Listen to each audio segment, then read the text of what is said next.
दोस्तों, किसी बाग में एक कबूतर ने अपना आशियाना बनाया हुआ था, जिसमें वो दिन भर अपने बच्चों को दाना चुगाता।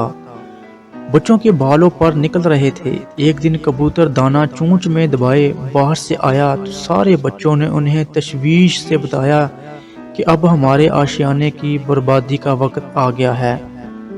आज बाग का मालिक अपने बेटे से कह रहा था, फल तोड़ने का जमाना आ गया है। कल मैं अपने दोस्तों को साथ लाऊंगा और इनसे फल तोड़ने का काम लूंगा। खुद मैं अपने बाजू की खराबी की वजह से ये काम न कर सकूंगा। कबूतर ने अपने बच्चों को तसल्ली देते हुए कहा, बाग का मालिक कल अपने दोस्तों के साथ नहीं आएगा। फिक्र करने की कोई बात नहीं। और हकीकतन ऐसा ही हुआ। कई रोज बाद बाग का मालिक अपने बेटे के साथ बाग में आया और कहने लगा, मैं इस दिन फल तोड़ने ना आ सका क्योंकि मेरे दोस्त वादे के बावजूद ना आए, लेकिन मेरे दोबारा कहने पर उन्होंने पक्का वादा किया है कि कल वो ज़रूर आएंगे और फल तोड़ने बाग में जाएंगे।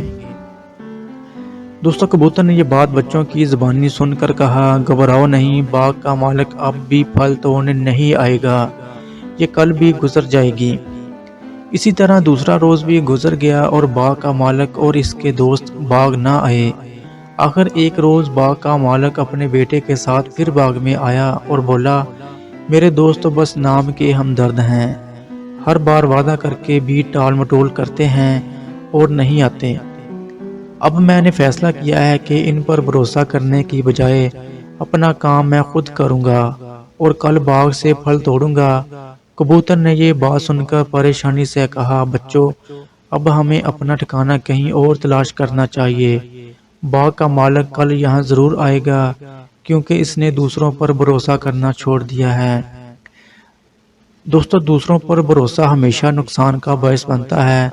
अपना काम खुद करना चाहिए। अल्लाह हाफिज।